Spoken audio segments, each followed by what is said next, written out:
现在中俄联手的动作越来越多，现在俄罗斯的舰队更是直接开到了日本的大门口吗？好，来看到呢，这个是日本防卫省联合参谋部的宣布说呢，确认有一艘这个俄罗斯海军舰艇的动向，这个舰艇呢正向东北方向驶过对马海峡，朝着日本海来前进。还说了，这个舰艇呢是光荣级飞弹巡洋舰瓦良格号，在7月15号凌晨0点左右呢，首次被发现在对马岛西南约110公里处的海域向东北方向航行。那随后证实穿过了对马海峡，向东北方向驶向日本海。好，不止军舰要开向日本海了，现在日本国内似乎也是被俄罗斯的间谍给渗透了吗？来看到这是《纽约时报》的报道，说近日呢披露了日本俨然成为了俄罗斯总统普丁的间谍中心。好，日本首相高市早苗政府呢，已经私下向多个西方盟友来取经，筹组2战后第一个中央情报机构。好，那为什么俄罗斯把日本变成间谍中心呢？甚至还把它当成了军备武器零件采购的重要来源。日本政府的发言人回应说必须要用更严格的措施来应对这个问题。那么高市政府也意识到需要用更严厉的措施去打击国外的情报活动。好，那为什么现在中俄敢这么的嚣张在这个日本自家门前这个横着走呢？似乎也是因为川普自顾不暇了嘛。来看到美军的军工真的是接连出了大包。美军之前呢就想要扩增155公里炮弹的产能嘛，所以就新建了德州的炮弹工厂，但是后来又决定呢要改去用旧型的生产设备去生产新版本的炮弹，导致这个生产线根本就没有办法制造出符合规格的弹艇，所以成立到现在还没有交付任何的合格产品呢。就连这个福特号也是我们都知道真的是最新型的航母，却一直接连的出包。那预计呢，他们的航母维护要持续约18个月，就是因为今年3月嘛，有一场火灾造成了舱室严重的损坏，而且之前呢也传出了他们的真空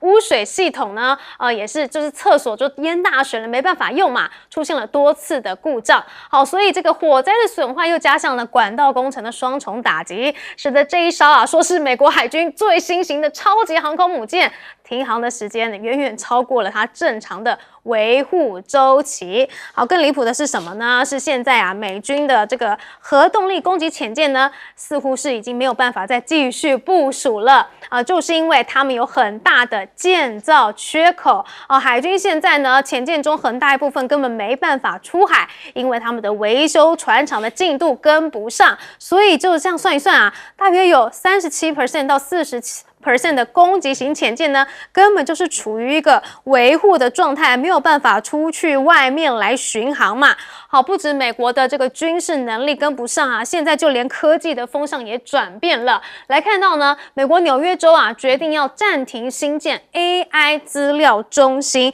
为什么会这样子呢？就引发了美国的政界还有能源产业的争议。因为反对者警告了说你既然停止建造的话，可能会导致投资还有就业外流，甚至还会削弱美国在 AI 领域跟中国的竞争能力。美国民主党的参议员也说了，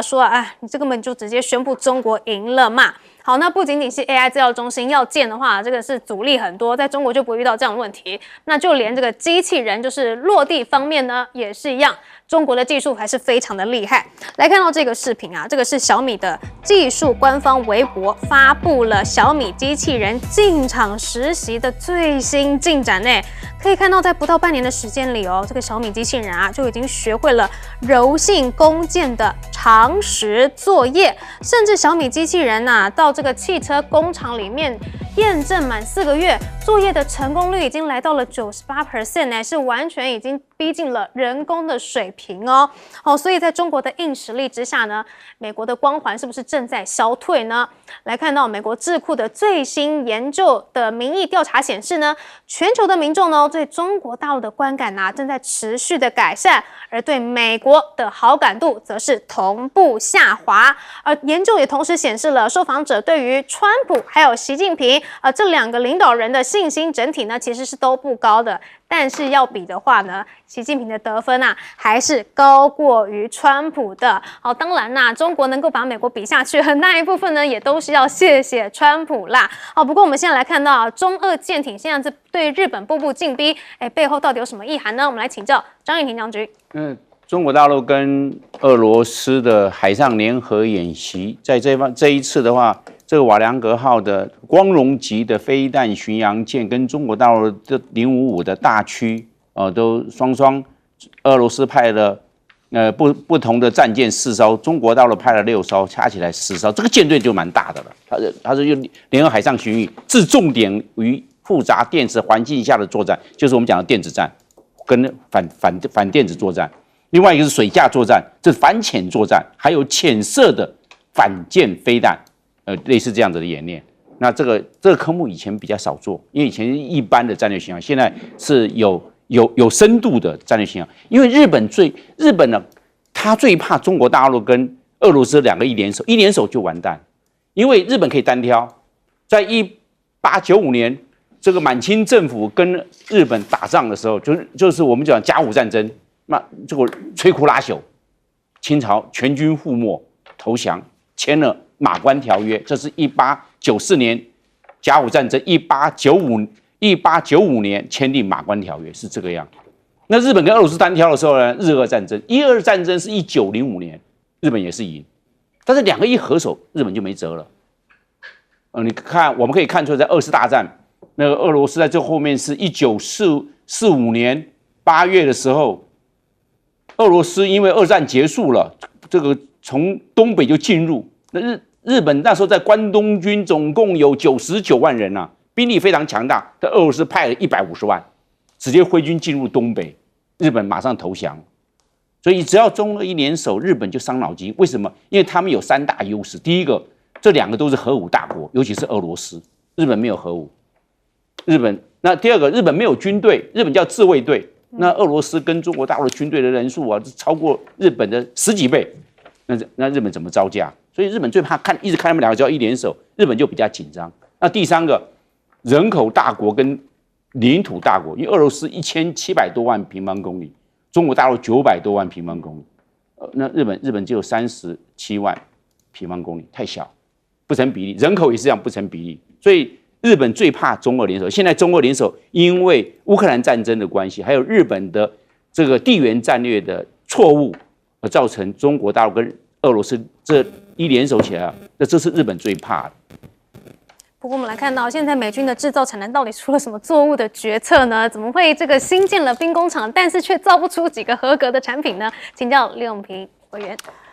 是现在当然美国遇到很大的问题呢，就是它的工业链已经移出去了，甚至影响到它的维修。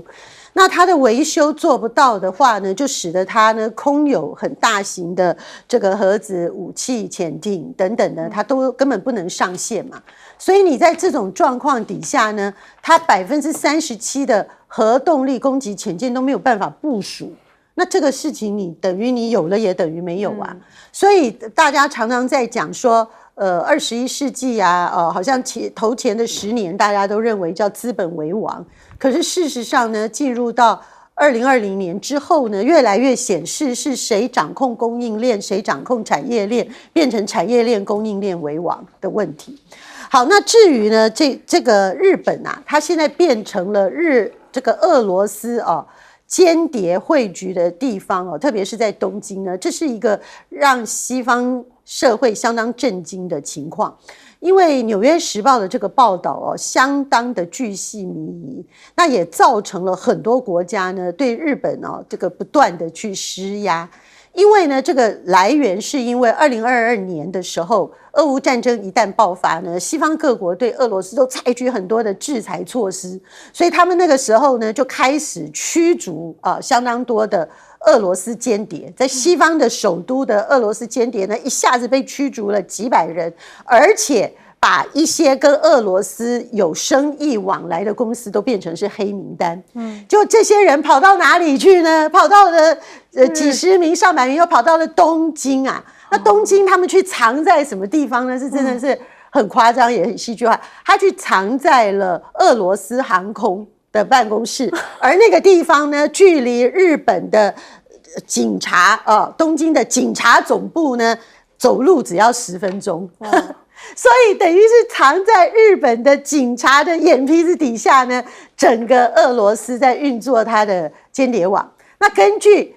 这个《纽约时报》的报道呢，他们是由俄罗斯情报的一个非常神秘的单位，叫做第20局来掌控。这个《纽约时报》这个报道也很了不得啊，他连这个20局派驻在这个日本的负责人的名字他都把它揭露，对，他把它查到。然后呢，他们跑去弄在日本，他们目的是干嘛呢？就是发现俄罗斯，因为他不是对抗乌克兰，那乌克兰不得到很多西方的技术的转移跟供应吗？那俄罗斯技术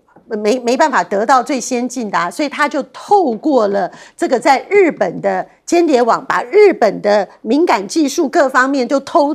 走私到俄罗斯去。所以多夸张！现在俄罗斯的无人机还有飞弹里面90%是日本的技术。你说国际会不会很生气？所以高市早苗也在这种压力底下呢，就被迫说，他是不是要加强他的情报机构？他要不要搞一个中央情报中心？真的是防到最后，没有想到间谍是在日本啊！哈，我们来请教徐老师。是这个日本过去长期以来，他在冷战的时候，他应对的战略防御的重点其实在北方。一方面是这个面对朝鲜、北韩的这个导弹的威胁，那二方面其实是面对苏联就是包括后来的俄罗斯。因为大家也知道，日俄长期之来有这个在北方四岛上有领土主权的争议嘛，这个是二战遗留下来的问题所以日本其实是北方的这个防务重于南方，在冷战期间一直到后冷战期间的刚开始的部分。但是在最近10几年以来，他其实把大量的军备移到了西南诸岛，包括接近台海这个地方。那包括美军也鼓励他，你要成立滨海战斗团然后要部署一些比较针对攻击性的这些导弹然后甚至你要进行很多的夺岛、反夺岛的演习所以他慢慢把战略重心南移然后移到台湾的部分。那我想中国大陆跟俄罗斯这个当然是一个例行性的，它最近形成了一个例行性的中俄联合海上的这个操演，刚刚结束。然后在上个月月底呢，我们看到现在每半年会有一次中俄联合的这个战略航空的这个联合巡航。那其实都是在提醒，就是说，如果当你要作为美国的这个战略前沿，然后试图来介入台海或插手台海的话，那可能到时候中俄是会联手反应的，会给你同步的压力。那我想这个也要日本自己重新去斟酌了日本自己重新去斟酌。那么我们再看一下这个皮尤中心这个 Pew Center 他做的这个年度的他每年其实都做这个国际的各国大国的形象的这个调查。那这一次呢是做出了一个中国大陆明显的领先跟超越这个美国的这样的一个情况，在全球他做了20个国家的调查当中呢，对中国大陆持正面国家的平均的这个印象，中国拿到了46分，然后美国只有36分就是只有36%的受访者认为美国是比较正面的，然后46%认为中国大陆比较正面。那如果把国家拆开来细看的话，排在对中国大陆好感度最高的前面几位，我们不讶异都是巴基斯坦马来西亚巴勒斯坦、印尼，还有新加坡、泰国，这大概都是中国大陆大概都拿到70%到90%的分数，然后美国可能是20几%、30%，这个差距range 都在40%到70%之间。但是比较值得关注的就是说，传统西方国家，包括美国长期在欧洲的伙伴，西班牙、意大利，甚至连美国的邻居堂兄弟这个加拿大，现在都做出了更倾向于正面看待中国大陆的这样一个成绩。那我想这一方面是中国大陆的经济影响力，包括它的 AI 的形象，它的智能制造，甚至它的电动车在全球慢慢塑造出商业品牌形象跟国家形象互相交相辉映的一个综合效应。再来就刚刚运成也讲到了，领导人本身的战略定力跟你的战略诚信，你说话算不算话，你是不是一言既出驷马难追，一言九鼎？那我想这都会成为各国民众去评量不同国家关系的重要的指标。所以川普想让美国再次伟大，没有想到是美国光环马上消退。好，我们休息一下，广告之后马上回来。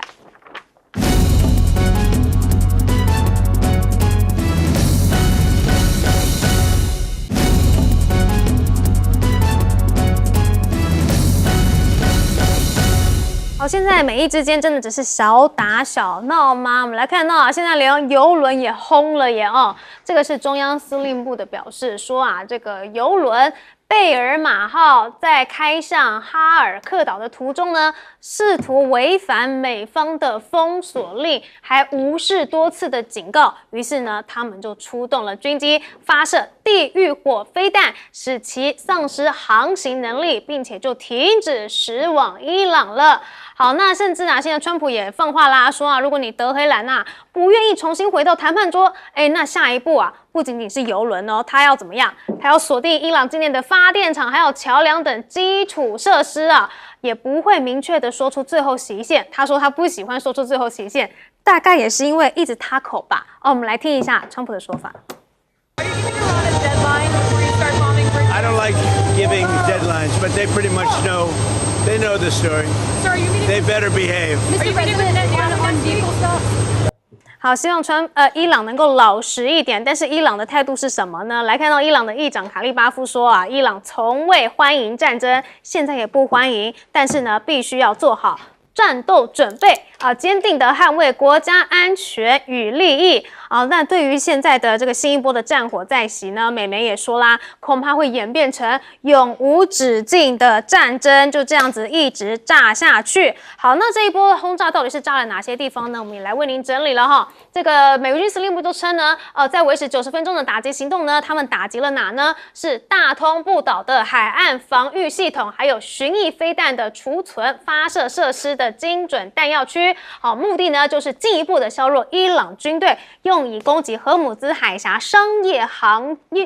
运的军事能力。那甚至呢，美军呢也在阿拉伯海还有周边的海域呢部署了什么？包括了双航舰打击群在内的20艘主力战舰来执行任务，严格的限制伊朗港口船只的进出，来回应伊朗攻击商船或者是威胁荷姆兹航运的一个行动。甚至现在美方官员也表示啦，在川普呢连日听取了高阶幕僚的报告之后呢，有倾向要扩大在伊朗的军事行动哦。包括要加强空袭、派遣地面部队夺取荷姆兹海峡附近的伊朗岛屿，甚至啊有可能要去轰炸浩山就是秘密核子活动的防护严密设施。好，这个话说的这么满哦，但是真的有可能炸到这个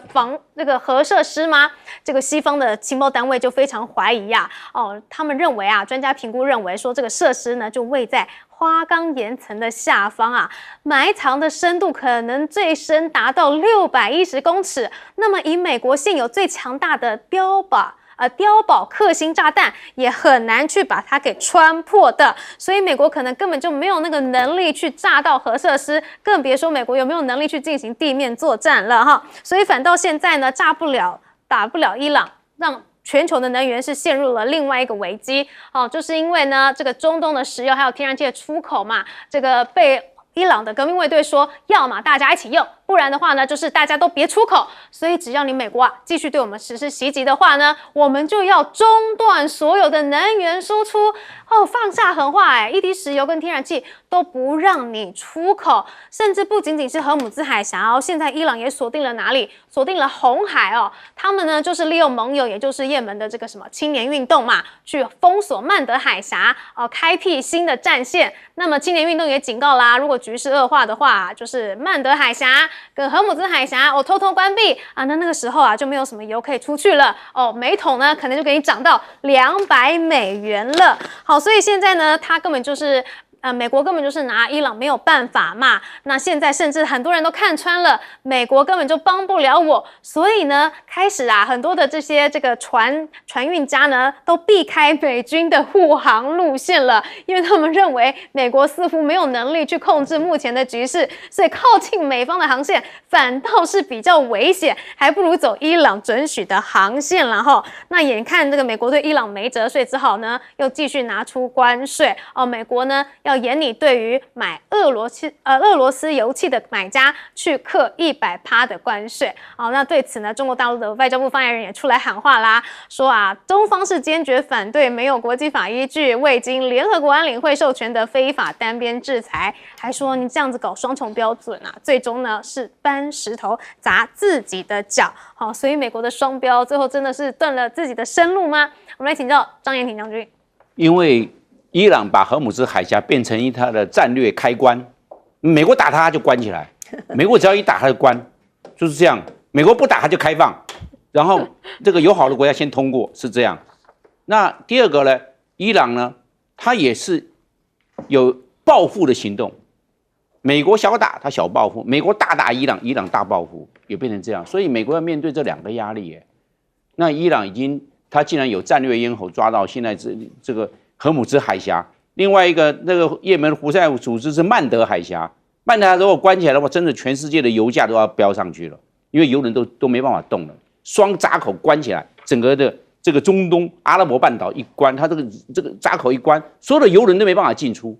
因为全世界有20%的这个油轮是从荷姆兹海峡通过，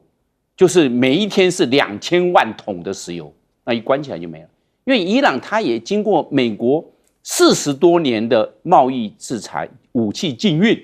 那这样子，所以伊朗的石油的储量是全世界的10%，是第3，仅次于委内瑞拉跟沙烏地阿拉伯，它是第3名，占%，但是伊朗的产量只有3%，因为全世界没有人敢买伊朗的油。因为只要买伊朗的油，美国会制裁，所以没有办法。那第二个，那也没有任何油轮愿意帮伊朗去运油出来卖，因为只要去帮伊朗去运油出来，美国就制裁了。所以伊朗他没有办法，他已经忍了40多年，他也不怕了。反正我就这样嘛，你现在让我这个伊朗整个石油产量每一天也只有250万桶石油了，他以前是卖460万桶，现在大概只有剩下一半而已了。所以伊朗他就看到这一点，大家都全世界都需要依赖能源，那我就掐这一个。所以美国他也看出美国在军事战略上面也有3个。第一个，美国不会打地面战，那只要不打地面战，伊朗不可能屈服的。伊朗那么大的国家，9000万人，164万平方公里，够大，他不怕，大家来打吧。所以只要美国不打地面战，要让伊朗屈服，困难度非常高。第二个，美国不打这个夺岛战，因为夺岛战的话易攻难守，美国攻得下来，但是守很辛苦，要守多久？所以伊朗看到这个，那伊朗就会有底气，你不敢来动这2个吧？第3个，美国到现在为止，伊朗战争4个月，但是美国没有派一艘军舰进入荷姆兹海峡，现在进入嘛，打通，只要伊朗敢动手，美国就这个军舰上直接发射武器。如果美国到现在为止没有派任何一艘的飞弹巡洋舰跟飞弹驱逐舰进入荷姆兹海峡，说我来打通，那这样子大家就会开战。只有中东的国家，包括科威特、巴林、卡达，还有这个阿联酋，甚至沙烏地阿拉伯，还有北边的甚至伊拉克，他会感到你这个地区，如果美国一直这样让这个伊朗能够借这个理由来封锁荷姆兹海峡，他们整个的国家的利益，因为他们都是卖石油啊，他国家利益受损了，他压力他说去找伊朗解决，还找美国解决，都会抱怨美国，然后可能私底下会跟伊朗暗通款曲，看看伊朗有时候可不可以放宽油轮的进出，可能变成这样子了，变成美国可能没办法解决问题，变成伊朗可能可以放松，那这样的话，伊朗在整个战略谈判上面跟地缘战略，伊朗会逐渐占上风。所以现在美国对伊朗是不是真的只剩下军事施压呢？他们在外交上面有没有什么可谈的呢？我们请教永平姐。美伊的这个和谈呢，其实到6月底的时候，大家还觉得相当的有希望，可是进入到7月之后，就整个大变局。那当然在这个过程里面呢，有众多的因素啦。当然，这个伊朗举行了一个很盛大的国丧，非常多人，创下了人类有史以来最多人参加丧礼的记录呢，可能也是一个变数。我们看到那个川普呢，非常的愤怒的一直在那边叫嚣说，你看这个是伊朗不想谈如何如何。可是今天却有一个美国的媒体它有一个独立的调查新闻网站叫做 Dropsite 他做了一个爆料。当然他的这个说法跟爆料呢，显然是伊朗方面喂给他消息的。是伊朗说他们这个整个谈判之所以生变呢，是因为他们在6月底在那个瑞士琉森湖会谈的时候，伊朗的代表就跑去呢跟美国副总统范斯告状。告什么状呢？告状说川普所派的他的亲信一个是他打高尔夫球最好的朋友，叫做川普的特使威科夫，还有跟他的女婿Kushner，这2个人呢都没有任何外交谈判的专业呢，可是却成为川普最信赖的谈判特使。伊朗跑去告他们的黑状，就是说他们根本在利用谈判的过程呢，操纵市场、操纵股市，然后整个呢获利了90亿美金。所以伊朗说，那钱怎么可以只有你们去赚？那我也要跟你分红。伊朗要求要分45亿美金，而且他们还跟范斯告状，指控说他们呢故意破坏谈判的气氛，对伊朗不利，是因为他们每天谈判进入什么细节、什么状况呢？他们立刻都去跟谁回报呢？跟现在美国非常反弹的以色列的总理纳坦雅胡，还有以色列的情报当局萨摩德去回报，萨摩德的局长回报。那这个摩萨德，对不起，摩萨德去回报以后，这个爆料不是简直是掀了美国的老底吗？川普旁边的人都在敛财，这一点美国社会已经有很多人在批评了。然后川普已经公开跟纳坦雅胡翻脸了，可是 Kushner 他的女婿 Kushner 是一个非常重要的犹太人的领袖，所以他一直跟以色列的关系非常的好。结果搞了半天呢，这个谈判呢，完全美国只是一个幌子，背后还是以色列在主导。那以色列并不想跟伊朗和谈呐。那当然，这个消息一爆出来之后呢，白宫当然震怒否认。那么那个美国副总统范斯也说没有，我们通通没有得到过这个讯息。但是不管怎么样，这样的消息的传出，一方面呢不晓得他们美国还要各种去查证，可是伊朗放出这个消息呢，说穿了。美国在荷姆兹海峡的过路费想跟伊朗分一杯羹，那伊朗呢想去分美国川普亲信操作市场，也想分一杯羹。如果到最后大家都是为了钱，这个事情你还要搞到什么时候？全世界都是他们的受害者。所以以后中东的局势就变成大家在抢这个菜市场一样，喊价一样吗？我们来请教徐老师。是这个大家都知道谚语啊，就说战争是这个政治的延伸，那战争也是政治对抗的最严峻的形式啊。所以这个伊朗的这些事态啊，从2月28号发展到现在，那我们也可以看得出来。美国至少特朗普政府是非常希望要避免美军自己的大规模的死亡跟牺牲。那所以我想伊朗也吃定了这一点，所以也就愿意跟美国这样子长期的博弈的耗下去。那谈打，这个海峡封了又开，开了又封，那就是最后就是看哪边的政治经济体系最不能支撑住这一个战争的折磨跟磨损。所以我们一方面看到美国，当然 Trump 最大的眼前迫切的难题就是11月的中期选举吧。所以我想伊朗也是吃定了这一点，就是说你要面对选举的政党，那你不能去永无止境的去承受你美国的这高油价跟连带的通胀的这个 CPI 的消费指数的压力。那伊朗自己内部呢，我们看到在玉成刚刚说的这个前2个礼拜的这个盛大的国葬之后啊，现在看起来原本在政权这个出现交班之初的这样的一个内部的一些局域啊，慢慢得到了弥合。我们看到伊朗的议长也是这次对美谈判的主要的主谈代表卡里巴夫，跟新任的这个最高领袖穆杰塔巴，还有伊朗的这个现任的总统佩泽西奇扬，他们之间形成的这样的一个可以说新的一个权力结构的中心吧。越来越少传出，在国际媒体上越来越少传出互相吵架或互相就是说，之前我们还看到说这个伊朗的总统啊，他就是说我们经济很重要啊，这个战争不能打，我们经济要崩溃了，政府快 hold 不住了，这个我要辞职啊。这个我们之前这个看到这种互相对外放话的这样的一个互相内部的抱怨越来越少，显然看起来伊朗内部也慢慢在凝聚他这个执政班子之间的互信。所以我们这样往下看啊，这个。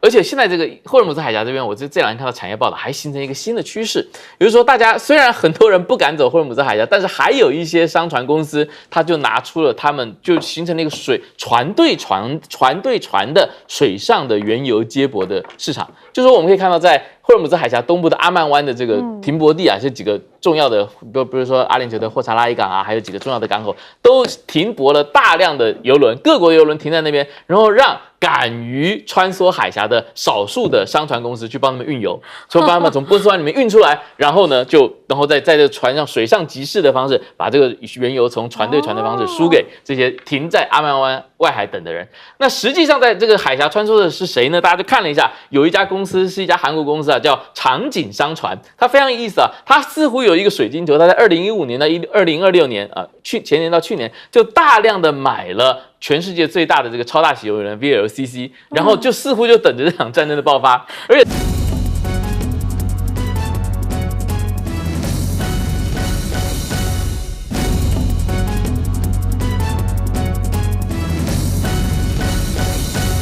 欢迎持续锁定新闻大白话，我是黄韵晨。首先来为您介绍这一节国际话题的来宾，第一位是前台北市副市长林永平，运晨好，大家好，以及资深两岸媒体人徐和谦。运晨好，各位观众朋友，大家好。还有前空军副司令张云婷将军。主持人好，大家好。好，来看到啊，这个民众党团呢，要赴中国大陆去进行交流了哦。14号呢，他们派出了青年团员到上海参访，这个啊也是民众党成立以来首次的赴陆交流哦。那对此呢，陆委会副主委沈友忠就出来说了，说啊，对民众党的交流予以祝福，也希望中共可以与台湾民选政府进行对话哦。非常希望有一天呢，能够代表陆委会访问中国大陆。等那一天到来，两岸将有机会以和平的方式去化解冲突。可以关注到啊，他这次的发言呢，全程称对岸为大陆，还有中国大陆哦，看起来呢是真的很希望两边可以有进行交流啦啊。但是呢，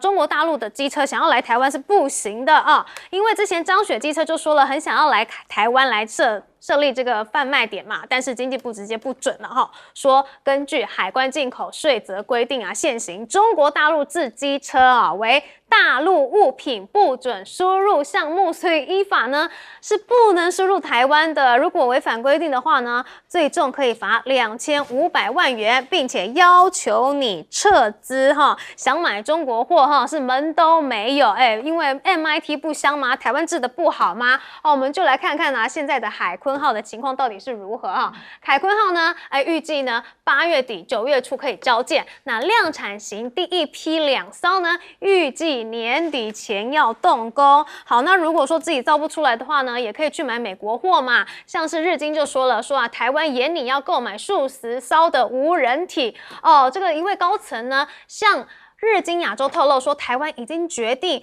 为海巡署去采购数十艘的海上无人体，想要借由美国技术加速强化国防能力，来因应什么？还是因应中国在区域日益扩大的海上行动。好，所以我们来看到呢，现在美国呢也确实啊，在冲绳附近呢疯狂的有一些动作。来看到这个是美国的陆战队在冲绳的施瓦布营举办了实弹演练，集结了3型战机，验证分层空中支援的分散式跳岛奇袭战术全力为台海可能爆发的冲突来进行一个实战备战。好，但是美国的这个样的战术是不是一个奇袭不晓得，但现在中国啊已经是包围住了整个台海了吗？来看到啊，现在呢，中国呢有海警还有科研船多点包围，让台海似乎是呈现了10面埋伏中共大型公务船东方红3号在今天凌晨8点50分的时候呢，驶离厦门港，向东南方航行。那这艘船呢，疑似就跟中国海警2102舰组成了编队同行，所以外界很关注啊，这似乎又是中共针对台湾东部海域发动的新一波海上执法灰色地带侵扰军事粉专也很忧心啊，说这一波海警加科研再加上公务船这种多点齐发的趋势呢，是极不寻常的相信还有许多这个关闭讯号的隐形船舰就埋伏在台湾的周边海域。好，所以啊，要是中国真的是包围住我们台海，我们能够依靠谁呢？也能够靠日本，能够靠美国吗？我们就来看看啊，最近呢，日本航空自卫队啊，一架 F15战斗机14日的时候呢，在执行飞行训练任务中啊，油压系统竟然是发生了故障所以紧急降落。由于该基地与小松机场是共用跑道的，所以导致了部分航班也跟着延迟起飞。那同一天呢，驻日美军一架 FA-18战机呢，也是在冲绳县紧急降落所以看起来呢，他们的意外也是频传，甚至现在《华尔街日报》也报道了说，美国近日呢是采取了重大战略部署，把军事敏感性没有这么高的美国海岸防卫队6艘快速反应巡逻舰艇呢调至新加坡跟菲律宾，为的就是要加强台海周边还有南海的存在感。这个举动呢就被视为是美军在海军主力抽调至中东之际来填补西太平洋兵力真空的一个重要举措。好，但是我们来看到日本自己的国内呢，其实对于这样子的美中对抗呢，也都很忧心好，来看到呢，日媒就分析了说就是因为现在日中对话机制几乎停摆，所以没有办法准确的去判断对方的意图，还可能带来安全保障方面出现突发事态的风险。所以呢，日本外相茂木敏充自去年10月28号任外相不久后呢，与大陆外长王毅举行对话会谈以来呢，就知道了双方至今都没有办法去安排上面对面的会谈呢。所以像是这个副外长级的战略对话呢，也是一样自2024年7月之后呢，就再也没有举行了。所以日媒都示警了，说这样子恐怕会发生突发事态，自己都希望这个中日能够产生对话了。而我们台湾呢，反倒过来好像是单压美日我们来先请李永平这个副市长。好，首先呢是大家注意到陆委会的副主委沈友忠，他在评论这个民众党的青年团要赴上海访问的这个过程中呢，他第一个表达祝福之意呢，第二个比较令外界侧目的是，他全部的话语过程中呢都没有称对岸为中国叫做中国大陆。那这个能不能视为是代表民进党政府或者是陆委会传达出来的一个新的善意呢？因为这个沈友忠他过去是担任过民进党的民进党当然他们对岸都称中国事务部国民党叫做大陆事务部他们呢这个沈友忠呢就担任过民进党的中国事务部主任，所以换句话说，他能够去陆委会担任副主委表示呢他也深知非常的熟悉民进党的对岸的一些立场跟观点。所以这一次他的言语上的强调甚至呢可能跟现在民进党主流的说法呢有某种的改口民进党动不动就说中国很过分，中国如何如何，他这次特别称中国大陆，能不能说明是风向球变了呢？我觉得就这一点来讲，必须要再观察，因为沈友忠不是唯一的副主委我认为呢，只有到谁讲话也称中国大陆呢，大家大概比较可以确定。我觉得要等梁文杰，对，连邱垂正讲中国大陆，我觉得大家都不会很意外，因为邱垂正过去本来就是一个学者，而且他自己也去中国大陆访问过。可是呢，梁文杰是一个死硬派，而且呢，被所有人都认为说他就是民进党现在掌权的新潮流派系呢，放在陆委会监军的所以真正能够代表上意、代表民进党的党意、代表新潮流的流意就是梁文杰所以这个事情呢，到底值不值得大家来关注呢？还要看未来梁文杰的说法跟他的改口，尤其是他这么习惯在陆委会扮大黑脸的情况下到底会不会有变化？那至于那个我很想讲一讲这个张雪机车的事情因为我觉得张雪机车经济部第一时间这么不友善，就要跟人家说不准，还要去恐吓说你这个如果这个不经过经济部的审查你最多呢要罚2500万然后要逼你撤资什么，我觉得简直莫名其妙嘛。张雪机车是怎么回事？它是中国大陆呢一个新的机车品牌，而这个机车呢，因为他的这个创办人张雪呢，他非常的重视工程师制产跟轻量化的部分，所以它在自主性研发呢投入了很大的力量呢，然后又有了很好的突破。那它一炮而红呢，最主要就是它在今年才刚刚得了世界超级摩托车锦标赛的多项冠军。那这件事情对中国大陆的产业来讲是非常不得了的一个突破，因为过去在这个超级的这个机车大赛里面呢，垄断的都是欧洲跟日本的大厂。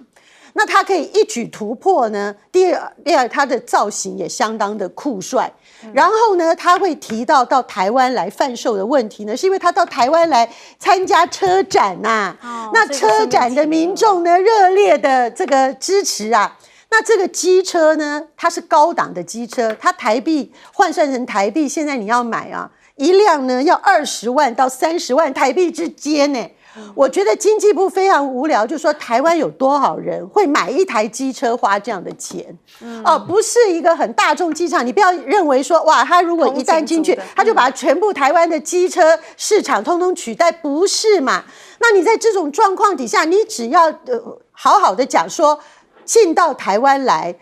是需要经过审查的就好了嘛？你何必要假设人家就会犯法呢？人家张雪不但只是回应民众喜欢说啊，我好希望明年可以到台湾来开一个店，这样子你就要用这么不友善的方式，我觉得民进党政府不止陆委会，包含经济部真是疯了。经济部也是要这个揣摩上意啦。不过我们来看到台海的局势啊，现在是不是被中共给多点包围了呢？请教张元廷将军。我认为。这个陆委会称这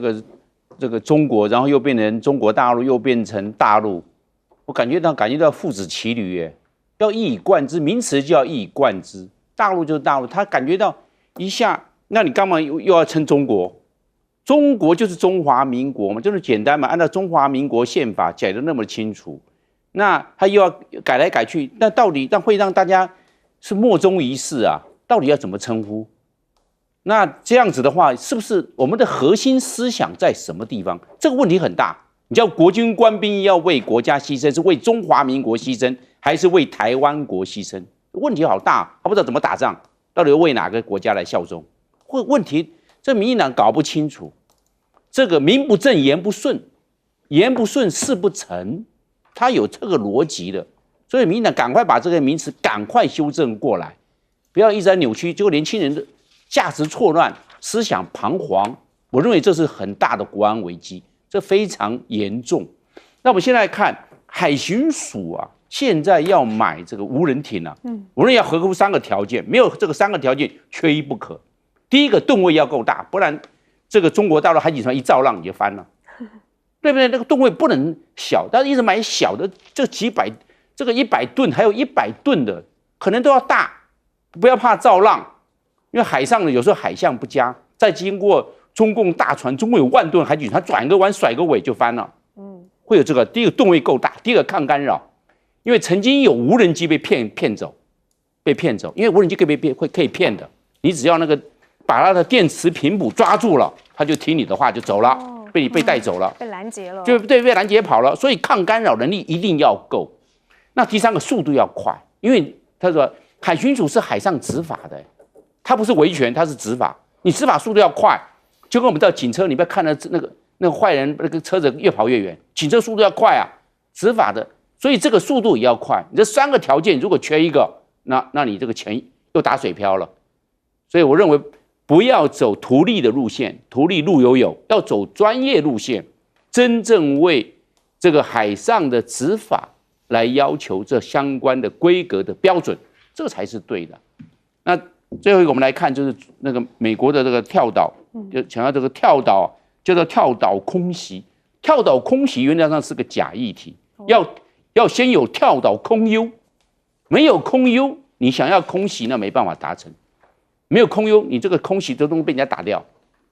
所以先要有个跳岛空优，先抢得制空权，有了制空权才能够空袭。如果是没有制空权的状况下，你怎么空袭都会被击落。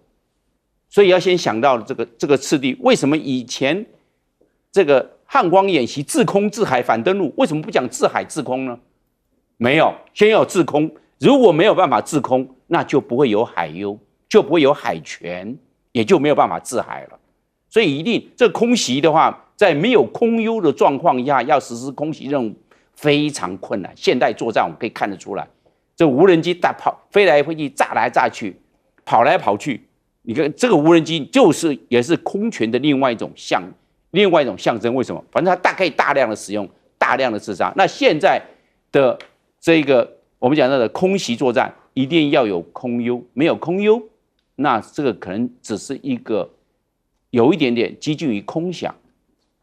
不过我们来看到了这个民众党那派出青年团去中国大陆去访问啊，那陆委会是希望能够代表陆委会去访陆。那为什么这个我们的国民党主席郑丽文到大陆去的时候，陆委会就没有这样子的说法呢？我们来请教徐老师。是，确实很有意思哦。我们现在看到赖政府对于国民党的跟大陆的党纪交流，还有民众党跟大陆党纪交流，似乎是拿出了2张面孔。那如果联系到柯文哲前主席，他这2天还说，如果赖当初去年刚上任的时候就找我合作，今天政局就不会那么乱。我觉得两边似乎有一点互相释放友善信号的这个绿白。这个隔海隔空传情的意思啊，但我觉得民众党的这个青年团体去啊，我觉得还是蛮有意思的，因为大家也都知道，过去国民党跟大陆之间是因为有所谓9·2共识为基础嘛，2个党都认同一个中国啊，虽然大家对一个中国各自有诠释。那民众党呢，过去是柯文哲前主席，他当时说两岸一家亲，但是柯文哲主席没有说民众党接受9·2共识哦，所以。民众党跟大陆之间的党纪交流其实一直没有成型。那柯文哲以前去大陆都是以市长的身份参加台北市的这个上海的双城论坛。